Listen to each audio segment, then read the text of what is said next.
This is the second of the 3-video series on file systems. In this video, we will discuss the requirements of a file system, some usage and access patterns that are observed from the data of users over a span of 5 years.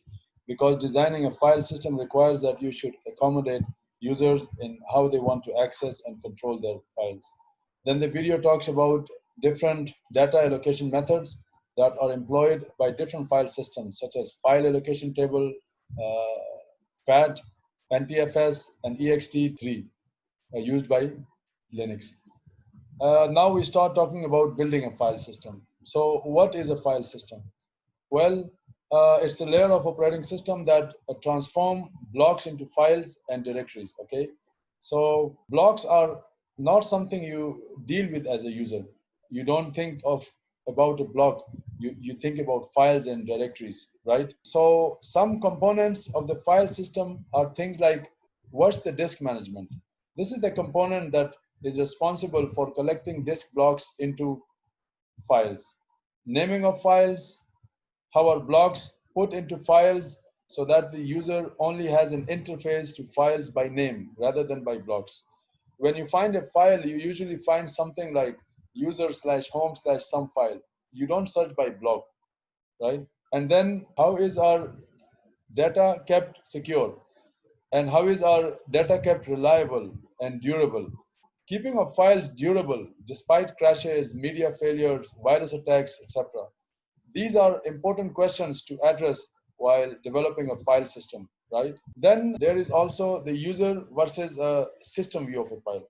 So the user's view of a file is a bunch of durable data structures, whereas the system's view of a file is a collection of bytes, and it does not really matter to the system how the user is using those bytes, okay?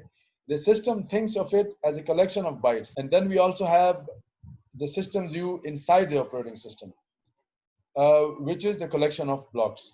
And blocks on the operating system side are viewed as file fragments, and the blocks on the physical disk are the sectors. Don't forget that block size is greater than or equal to sector size, because a sector is a block for the physical disk drive. However, the operating system could combine a bunch of these blocks and name it a block. So when we talk about a block, it could actually be more than one sector. We talked about this in the first video, okay? So there's a bunch of different ways of looking at a file. And we are going to have to make sure that we take all these aspects into account when we design our file system. So here is the process of translating from user to system view. The user view is a durable document, and somehow the file system has to turn that into blocks on a disk, right?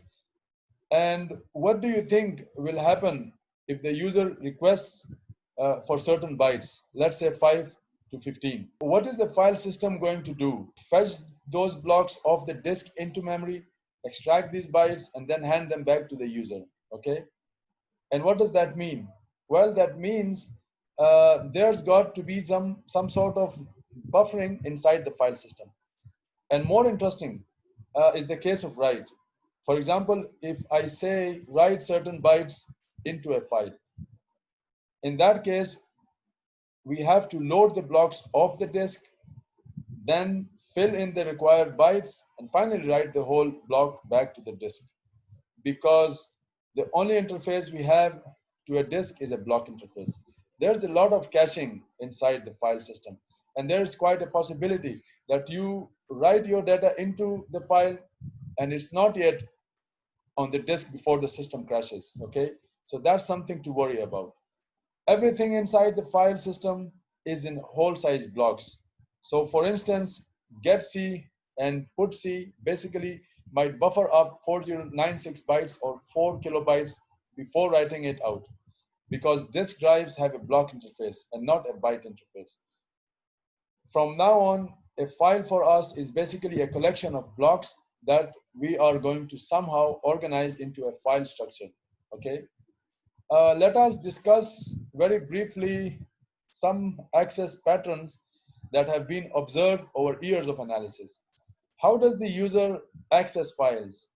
So while designing a file system, you need to know the kind of access patterns the user is likely to throw at the system. So we have two kinds of access patterns: sequential access and random access. Observations have indicated uh, that almost all file accesses are sequential. Sequential accesses are placed in contiguous blocks. On the other hand, random accesses are less frequent, but still important. Then there is another access pattern that is content based. So the file system also must be able to search based on the content of what the user needs. Although many systems employ databases that are built on top of this access to index the content that, however, requires efficient random access. The designer of file system must also be aware of these usage patterns. So how does the user actually uses the system? What sizes of files users you usually have? Okay, usually uh, only a few files are big. That uses much of the disk space and bandwidth to and from the disk, and most of the files are small. A 5 years of study has also highlighted this fact that most of the files are small, but most of the space is used up by the rare big ones. So our file systems need to have support for big files as well. So the $1 million question is how to organize the data. Well, these are some of the natural things or the kind of support that any file system should provide the user, right? One, we want to maximize sequential access. So we want to maximize sequential performance. And two, random access must be easy as well. Yeah. And three, we must provide easy management of files. It must provide some way to edit files in a way to grow or shrink the size of the files, right? Because you edit files all the time, okay? So essentially, this interface would give the user a simple view of files and directories, and the file management system actually would map or allocate these files and directories into sectors on a hard drive. So one of the ways to do this allocation is by contiguous allocation. That is one of the simplest things one could do. So what do? You use a continuous range of blocks on the disk, and every file has to be contiguous, non-broken group of blocks. Let's assume that we have this file, and this is our disk drive with data blocks represented by the small boxes. These small boxes are the actual physical sectors on the disk. To simplify things, we have laid those sectors in this manner, okay? One of the responsibilities of the file system is to break up a large file into logical blocks of data that is equal to the size of a sector on the disk. And then the file system needs to map all these files onto sectors of a hard drive in a way that is efficient so that the user could access their files with ease. So in the case of contiguous allocation of these logical blocks, we need to find a free range of blocks large enough that fits the data completely. One way to implement this method is that we might have a bitmap of free space, and what we need to do is find the biggest chunk using best fit or first fit algorithms. We also have a video on best fit, first fit algorithms when we get to the memory management module that addresses a special region of memory known as heap, where all your runtime dynamic variables resides. For now, just briefly, the best fit and the first fit algorithms are used to search for a free range in the available free space to fit the file in that contiguous location on disk. So coming back to our discussion, what if there is no space available where the file fits completely? Then we will have to move the file around to find a place where it fits. And you might imagine how expensive that would be, right? Okay, so what's the great thing about this method? This method has the best sequential performance because you place the head in one place and you just spin the disk and you get the whole file, right? So this method has fast sequential access and easy random access as well. Why easy random access? because you have this starting address and you can always add the offset of the block locations you want to access. Okay. The problem with this method is that it requires that the size of the file be known before we actually open it. This is the ultimate fragmentation problem that we encounter, because if the file does not fit in the available space, we need to move it around, right? This is basically external fragmentation, and the files are hard to grow as well, because if we grow the file more than the available space and it does not fit in the available space, we need to fit it somewhere else, and that is very expensive. And also the gaps that are formed due to dislocating a file to a larger range of blocks make holes that actually get smaller and smaller as we fit more and more files into the left out holes, and eventually you would have to move your data around. Okay. You could compact this space using defragmentation, but that would be very expensive. The second method of allocation is the linked list approach. And as the name implies, that each physical block in the disk would now contain two things. It would contain the data as well as a pointer to the next block. So the blocks would be placed in any available location and would just be linked together.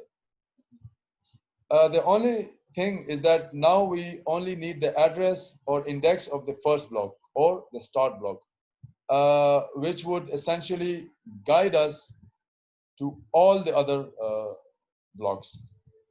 The last block must have a way to indicate the end of the file blocks, which is done through assigning pointer of the last block to a null value or a -1 value.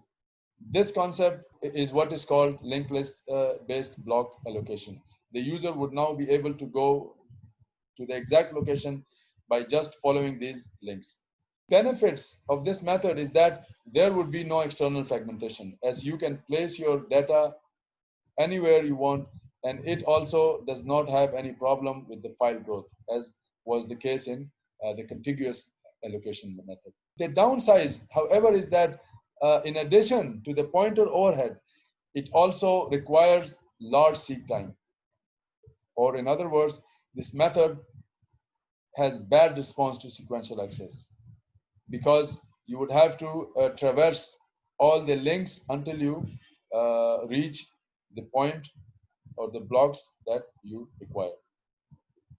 This method is also unreliable because you lose a block, you lose all the file. Okay. And the random access is very expensive, especially if the linked list is not cached in the DRAM. Some operations that the linked list can perform. So we have this file, we break it down into logical blocks, and we are actually linking all the blocks in an orderly fashion in the disk drive that follows each other until the end of the file marked with a null value, right? So when we create a file, we are basically performing this. Each block is linked through the previous block until the null value is reached, and assume that the adjacent blocks are not free. Okay. As we know that one of the main advantages of this method is that growing a file is easy, and the blocks can be assigned any available location on the disk, right? Therefore, there is no external fragmentation. You just have to link the new blocks. And what happens when we truncate a file, or in other words, we delete some portion of a file? In that case, you simply remove the unwanted blocks, okay, and relink the disconnected blocks. But be very careful before we remove any block.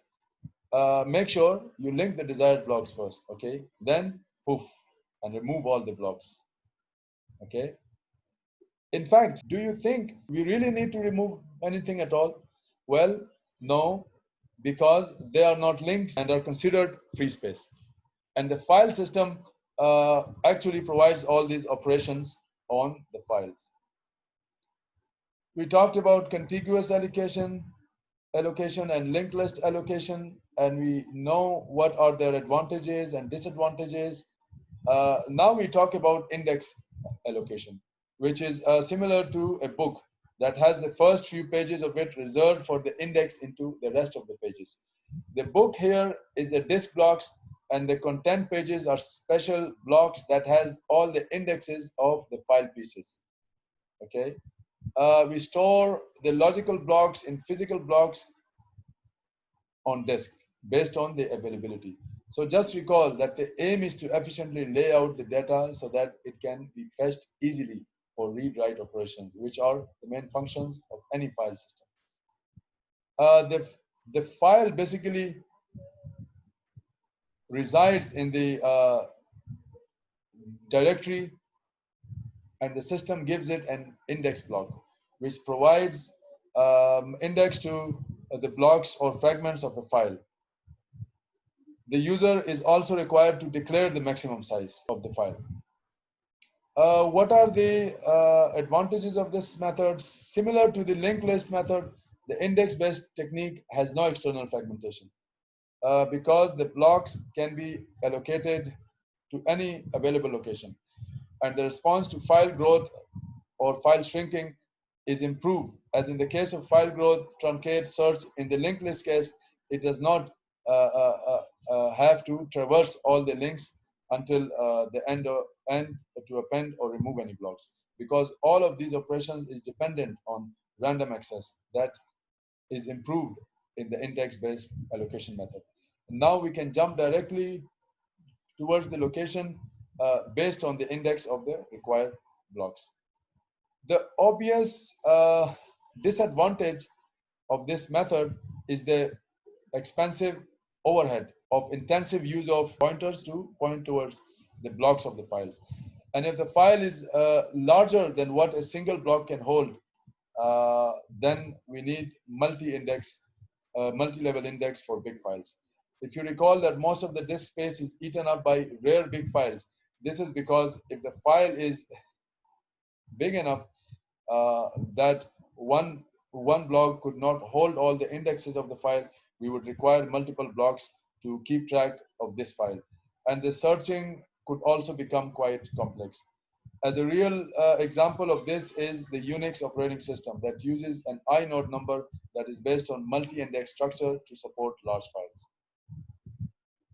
And due to the spread of file blocks over the disk, access to the file requires a lot of seek time as well. So these are some of the operations that the index-based allocation method supports. So what happens when we create a file? It is assigned an index a number block. Okay.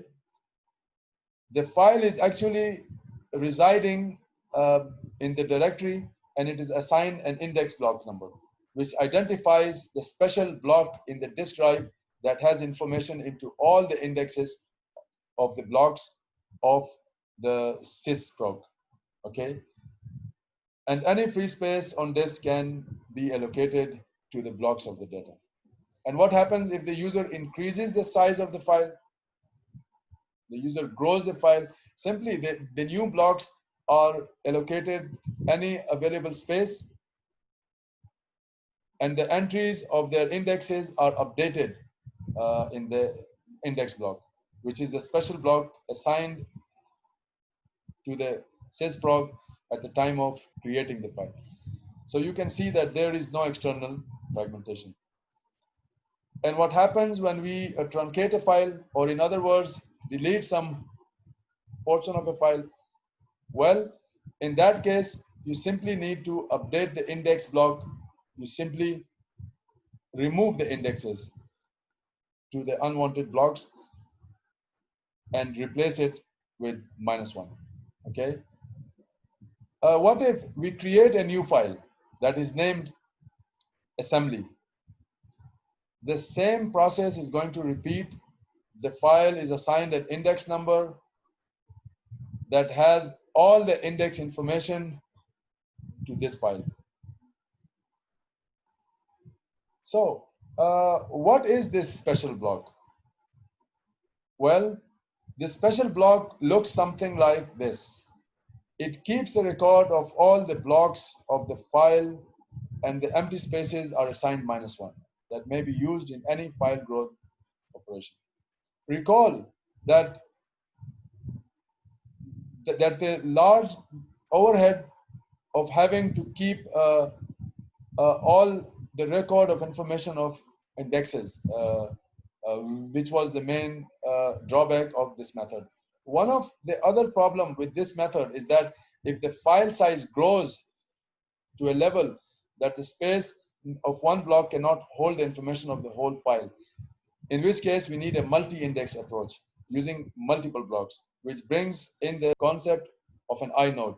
That is a data structure in a Unix style file system, which will be discussed in the next video. But before that, we will discuss something easier to understand the concept of the file systems, such as file allocation table, or what is known as the FAT file system.